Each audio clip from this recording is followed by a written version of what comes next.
कहते हैं कि भगवान से ना डरो तो चलेगा, लेकिन कर्मों से हमेशा डरो, क्योंकि किए गए कर्मों का भुगतान तो भगवान को भी करना पड़ता है। नमस्कार, मेरा नाम है प्रदीप चौहान। बात समझनी है तो पूरी सुननी होगी। पिछली जो लोकसभा थी 2019 से 2024,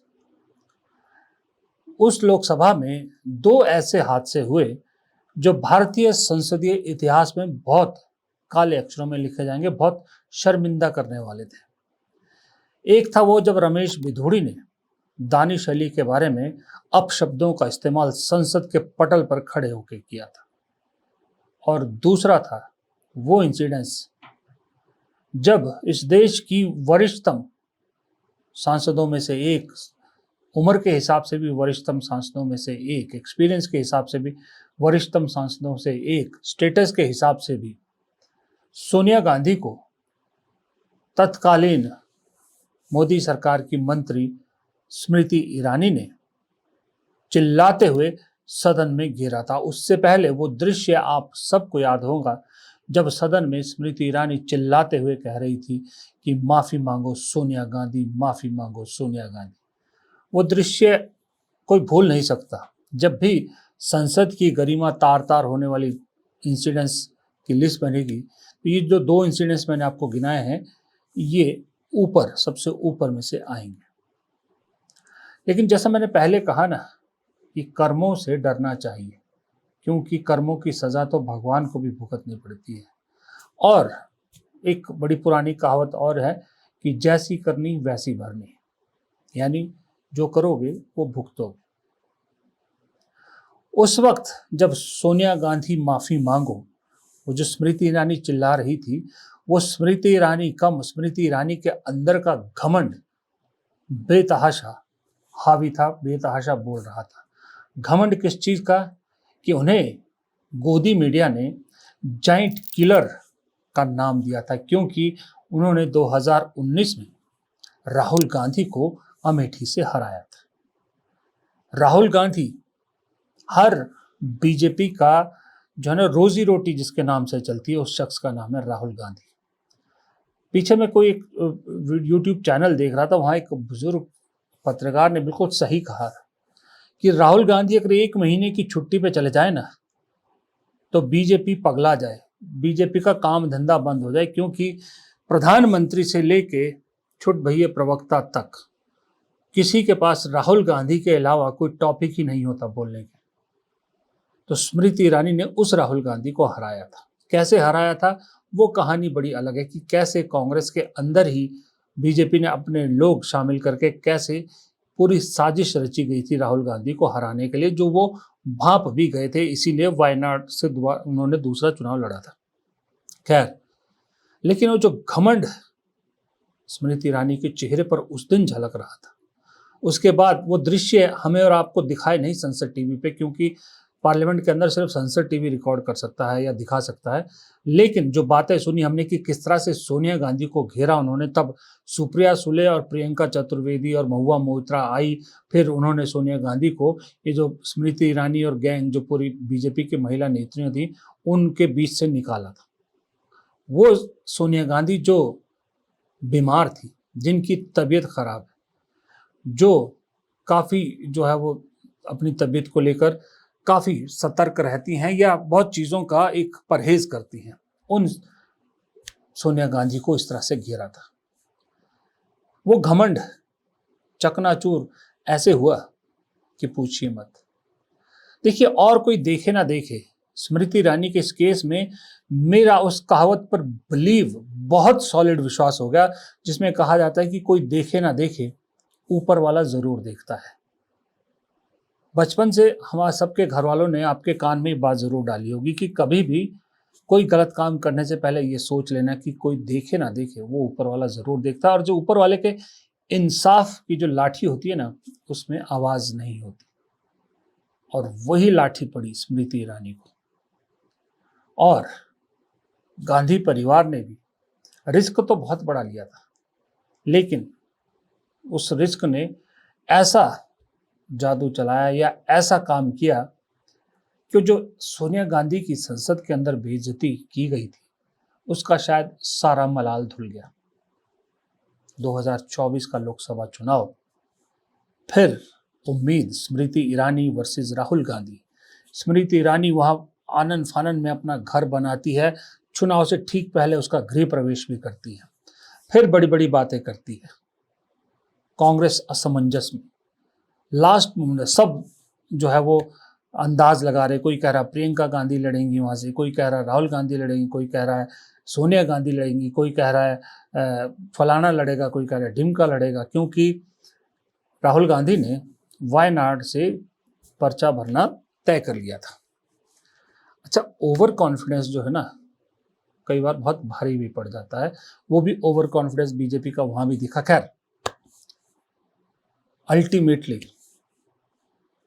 बीजेपी ने अपना ओवर कॉन्फिडेंस दिखाते हुए, चालाकी दिखाते हुए ऐसा चुनाव का प्लान बनवाया चुनाव आयोग से कि वायनाड को और अमेठी के बीच में इतने दिन रख दिए मतदान में कि राहुल गांधी को समय मिल गया कि ये असमंजस की स्थिति और ये जो है ना डाउट की स्थिति या सस्पेंस की स्थिति रखने का कि वो लड़ेंगे या नहीं लड़ेंगे अमेठी से। वायनाड से चुनाव निपट भी गया था।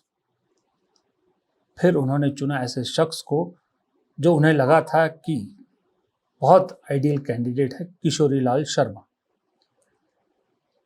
किशोरी लाल शर्मा, हम सब जानते हैं कि उस दिन से पहले किसी को नाम भी मालूम नहीं था, लेकिन उस दिन अचानक किशोरी लाल शर्मा भारतीय राजनीति में एक सबसे उभरता हुआ या चर्चा का विषय बन गया नाम। किशोरी लाल शर्मा जो गांधी परिवार का कॉन्स्टिट्यूंसी मैनेजर हुआ करते थे, अमेठी रायबरेली देखते थे, कांग्रेस के पुराने कार्यकर्ता थे, साइलेंट कार्यकर्ता थे, उन्हें राहुल गांधी ने चुना और अमेठी से लड़वा दिया। और न सिर्फ लड़वाया, स्मृति ईरानी को धूल चटवा दी। स्मृति ईरानी का हारना था कि उसके बाद वो घमंड वाली स्मृति ईरानी जिस तरह से ऊपर चढ़ी थी, उसके बाद ऐसे वहां से गिरी कि संभलने का मौका भी नहीं मिला। राजनीति से, भारत की राजनीति से धीरे धीरे बाहर हो गई। जिन मोदी जी के लिए गांधी परिवार पर इतना तीखा हमला करती थी, लगातार राहुल गांधी और सोनिया गांधी को निशाना बनाती थी, अपना पंचिंग बैग बना समझ रखा था, उन नरेंद्र मोदी ने हारते ही स्मृति ईरानी से ऐसा मुंह मोड़ा कि स्मृति ईरानी कहीं दिखाई नहीं दी।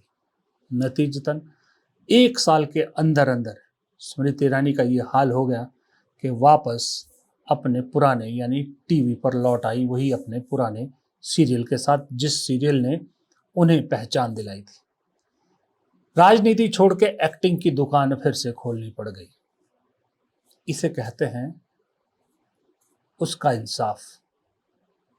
और जब से ये खबर आई है कि स्मृति ईरानी दोबारा उस सीरियल आ रहा है स्मृति ईरानी का, तो बहुत से लोग इस देश के एक ही बात कह रहे हैं, और वो बात है कि thank you Kishori Lal Sharma ji. Thank you इसलिए नहीं कि आपने स्मृति ईरानी को हराया, थैंक यू इसलिए, धन्यवाद इसलिए, शुक्रिया इसलिए कि इस देश की राजनीति में एक ऐसी चीज को आपने बाहर निकाला जो राजनीति के अलावा बाकी सब कुछ करती थी, जिसने राजनीति की मर्यादा सारी तार तार कर दी थी। राजनीति में हार जीत होती रहती है, ये देखिए राजनीति है, पार्टीबाजी है, हार जीत सब होती है। इंदिरा गांधी भी हारी, राहुल गांधी भी हारे, कभी ना कभी नरेंद्र मोदी भी हारेंगे। हारते सब हैं और जीतते भी सभी हैं, लेकिन एक मर्यादा होती है हर राजनीति की। ये वही बीजेपी पार्टी है जहां अटल बिहारी वाजपेयी जैसे नेता भी हुआ करते थे, जो अपने सौम्य स्वभाव के लिए नेहरू तक को पसंद थे। नेहरू ने भी कहा था कि एक दिन ये शख्स बहुत आगे बढ़ेगा। वही अटल बिहारी वाजपेयी जिनके तहत जब बीजेपी चल रही थी, तो इन्हीं स्मृति ईरानी ने 2004 में कहा था कि अगर नरेंद्र मोदी, उस वक्त गुजरात के मुख्यमंत्री थे, कि गुजरात दंगों की वजह से अगर नरेंद्र भाई इस्तीफा नहीं देते तो मैं धरने पर, आमरण अनशन पर बैठूंगी उनके खिलाफ। ये वही स्मृति ईरानी है। बाद में उन्हीं मोदी जी के जो है वो खास सिपह सालार बन गई। पहले बिना चुनाव जीते मंत्री बनाया, दूसरी बार राहुल गांधी को हरा दिया तो उन्हें लगा, स्मृति ईरानी को लगा कि अब तो मोदी जी के बाद मैं ही मैं हूं। सातवें आसमान पर घमंड, सपने भी सातवें आसमान पर, लेकिन एक झटके में किशोरी लाल शर्मा जैसे साधारण आदमी ने जिसको कोई जानता नहीं था अमेठी के बाहर, रायबरेली के बाहर। अमेठी रायबरेली इसलिए बोल रहा हूं क्योंकि अगर उनको वहां, अगर घर घर में उनको नहीं पहचानते तो शायद वो नहीं जीतते। अमेठी रायबरेली में किशोरी लाल शर्मा को घर घर में जाना जाता था, लेकिन उसके बाहर किसी ने नाम नहीं सुना था। कांग्रेस के टॉप सर्कल ने सुना होगा तो अलग बात है, आम आदमी ने नहीं सुना था। उस किशोरी लाल शर्मा ने अपने सहज स्वभाव, अपने लोगों के साथ जो रोज का मिलना जुलना है, पारिवारिक रिश्ते तरह जो बनाए उन्होंने, उसकी वजह से स्मृति ईरानी जैसी बड़ी नेता को हरा दिया। और ये हार स्मृति ईरानी को इसलिए भी चुभी, बीजेपी को इसलिए भी चुभी कि जब स्मृति ईरानी ने राहुल गांधी को हराया था, वो उतना बड़ा नहीं था जितनी बड़ी खबर बनी किशोरी लाल शर्मा द्वारा स्मृति ईरानी को हराना। क्योंकि स्मृति ईरानी का स्ट्रेचर बहुत बड़ा था, किशोरी लाल का बहुत छोटा था। जब स्मृति ईरानी ने राहुल गांधी को हराया था तो राहुल गांधी की जो पार्टी थी वो बहुत कमजोर स्थिति में थी, हवा एक तरफा चल रही थी, और स्मृति ईरानी तब तक बहुत बड़ी मंत्री और बहुत बड़ी नेता बन चुकी थी बीजेपी की तरफ से, और स्टार तो थी ही थी। तो जो किशोरी लाल ने हराया वो ज्यादा घाव दे गया बीजेपी को भी, स्मृति ईरानी को भी। इसलिए मोदी जी ने स्मृति ईरानी से पल्ला झाड़ दिया और स्मृति ईरानी वापस पहुंच गई कहां? अपनी एक्टिंग की दुकान में। और याद है उस वक्त जब किशोरी लाल शर्मा जीते थे तो बीजेपी ने उनके बारे में क्या कुछ नहीं कहा था कि मैनेजर है, चपरासी है गांधी परिवार का, या अर्दली है, चौकीदार है, क्या क्या बोला था जीते थे। और राहुल गांधी ने चुनाव से पहले भी किशोरी लाल शर्मा पे विश्वास जताया था, प्रियंका गांधी ने उनके लिए पूरा प्रचार किया था, और चुनाव जीतने के बाद भी राहुल गांधी किशोरी लाल शर्मा के साथ खड़े थे, और जिस तरह से उनकी पीठ थपथपाई थी वो भी हम सब ने देखा था। कहा गया कि राहुल गांधी ने अपने पीए को चुनाव लड़ा दिया, अब उन्हीं किशोरी लाल शर्मा नहीं, देखिए ये बीजेपी ने कहा था, नहीं देखिए बीजेपी लोगों को रिस्पेक्ट नहीं करती है, और आज उन्हीं किशोरी लाल ने हरा दिया, तमीज से बात नहीं करती है।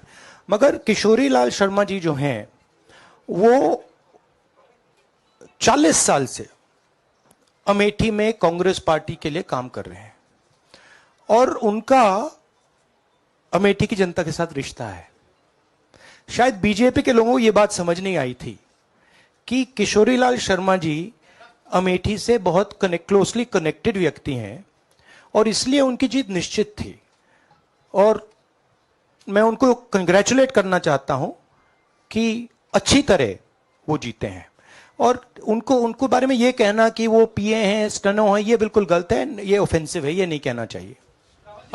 स्मृति ईरानी का राजनीति से फिर वापस एक्टिंग की दुकान खोलने का सिलसिला इसलिए ज़्यादा जो है वो चर्चा में है क्योंकि उन्होंने अपने दायरे से बाहर बढ़ चढ़कर, यानी जिसको कहते हैं ना, जितनी चादर थी उससे ज़्यादा पैर पसारे थे और एक्सट्रीम तक ले गई थी। वरना फिल्मों सितारे अक्सर नाकाम हुए हैं राजनीति में, ये कोई नई बात नहीं है। धर्मेंद्र एक बार लड़ लिए, उसके बाद हिम्मत नहीं पड़ी।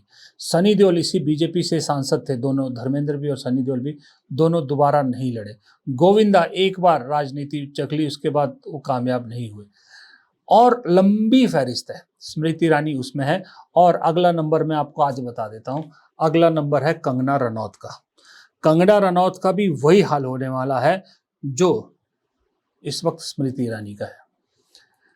स्मृति ईरानी जितने घमंड में थी, कंगना रनौत भी तकरीबन उतने ही घमंड में है। और मैं लिख के दे सकता हूं, आप मेरी बात रिकॉर्ड कर लीजिए कि अगले लोकसभा चुनाव में या जब भी लोकसभा चुनाव होंगे, आज करा लीजिए बेशक, कांग्रेस किसी बड़े नेता को तो छोड़िए, किसी किशोरी लाल शर्मा जैसे आम कार्यकर्ता को भी खड़ा कर देगी तो कंगना रनौत को बुरी तरह से हरा देगा। मैंने आपको सुबह के वीडियो में दिखाया था कि कंगना से लोग कैसे नाराज हैं। जिस सांसद को ये नहीं पता कि आपदा में लोगों से मिलना, लोगों के दुख दर्द बांटना, उसकी मदद करना उस सांसद की जिम्मेदारी है, और वो सांसद कहती कि मेरे पास कोई कैबिनेट थोड़ी है जो हर कोई कंगना कंगना के नाम की जाप करता रहता। भाई तुम्हारा संसदीय क्षेत्र है, तुमसे नहीं पूछेंगे तो तुम्हारा जिक्र नहीं करेंगे, तुम्हें नहीं ढूंढेंगे तो किसे ढूंढेंगे। इसलिए कंगना का हाल भी स्मृति ईरानी जैसा होगा। ये आज मुझसे लिख के ले लीजिए। हो सकता है कंगना रनौत ये जान चुकी है, इसलिए शायद वो स्मृति का रास्ता ना चुनकर सनी देओल वाला रास्ता चुन ले कि अगली बार इलेक्शन ही ना लड़े और राजनीति से तौबा कर ले। इसके ज्यादा चांसेस हैं। एक अकेले सुनील दत्त थे जिन्होंने जब राजनीति में एंट्री की आखिरी तक वो कामयाब होते गए उस राजनीति में। बीजेपी की तरफ से दो ऐसे थे जो स्टार थे जिन्होंने राजनीति में कामयाबी हासिल की, एक विनोद खन्ना, दूसरे शत्रुघ्न सिन्हा। लेकिन उनके राजनीति में भी उतार चढ़ाव आता रहा और उनका इतना लंबा नहीं था एक पार्टी में रहकर राजनीतिक सफर जितना सुनील दत्त का था। सुनील दत्त ने सोशल वर्क भी किया, सब कुछ किया और अपना एक मुकाम बनाया। उससे ज़्यादा कामयाब मेरे हिसाब से कोई हिंदी फिल्म इंडस्ट्री का राजनीति में नहीं हुआ है। तो हर कोई सुनील दत्त नहीं बन सकता। सुनील दत्त इसलिए बने कि उन्होंने अपने आप को कभी घमंड सिर चढ़ने नहीं दिया। उन्होंने अपने आप को हमेशा राजनेता से ज़्यादा सामाजिक कार्यकर्ता समझा। मुंबई से अमृतसर तक पैदल यात्रा, सद्भावना यात्रा की।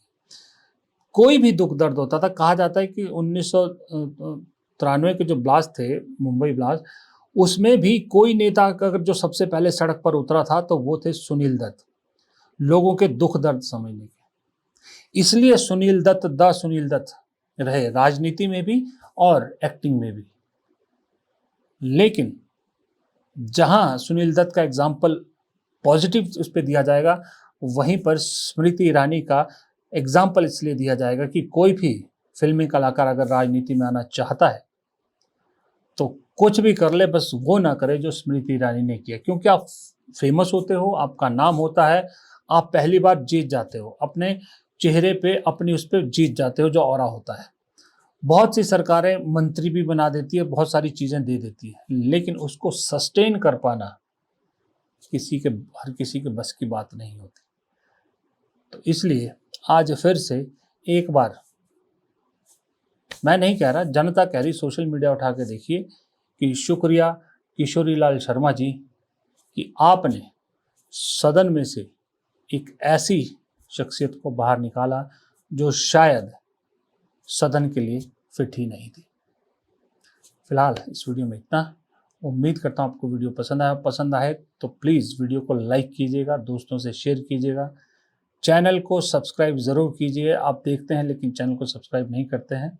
और कमेंट बॉक्स में आप भी कहिएगा क्या किशोरी लाल शर्मा को धन्यवाद कहेंगे या फिर ये कहेंगे कि स्मृति ईरानी को राजनीति में वापस सक्रिय होना चाहिए।